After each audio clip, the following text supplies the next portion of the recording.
What is the main idea of this passage? The main idea. Is that of all the people that he healed, only one of them returned to say thank you. Okay, only one returned to say thank you. And what is significant about the one who returned? This is the heart of the message. It's not just that one returned, but He was a foreigner. He was not Jewish. Yep. Right. He was a Samaritan.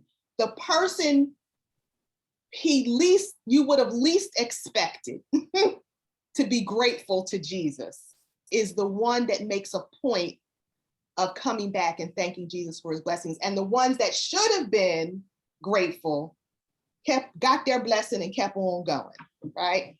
That's the gist of the message. All right, so we got the gist of the message. What is going to be the focus of our sermon? What's the sermon going to be about?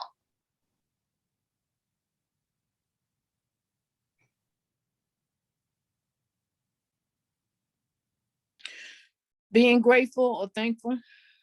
Okay, being grateful or thankful. Anything else? It can also be about healing. Healing. Anything else? Not forgetting to give thanks.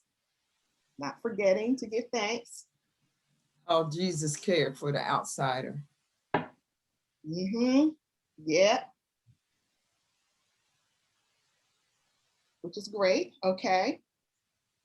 Because all those with leprosy were outsiders. Good. Mm-hmm. How your own community can take you for granted, but an outsider will be grateful. Wow. No prophet is appreciated in their own town. Anything else? In Jesus' world, there are no outsiders.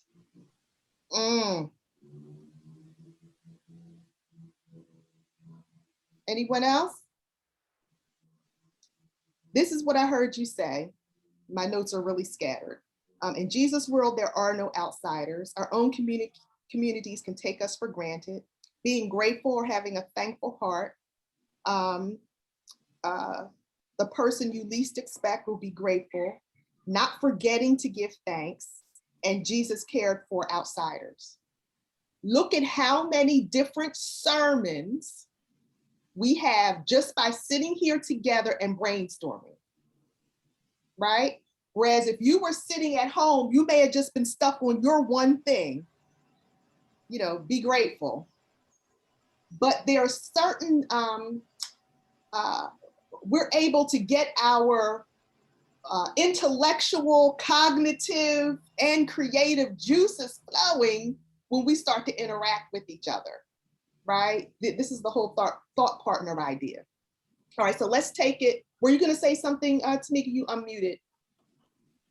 I was thinking about two other things about like this whole idea of like a divine interruption, because Jesus was going from one place to another, and it was in between his two different destinations that this happens. And I'm just curious if I had a little bit more time. I mean, I looked at the text earlier, but it wasn't sticking out to me, but him being on the border and what it means to be on the border or on the margins. So yeah, that's what I was thinking. Thank you. Okay, divine interruption, being on the border between Samaria and Galilee. Good. Anyone else?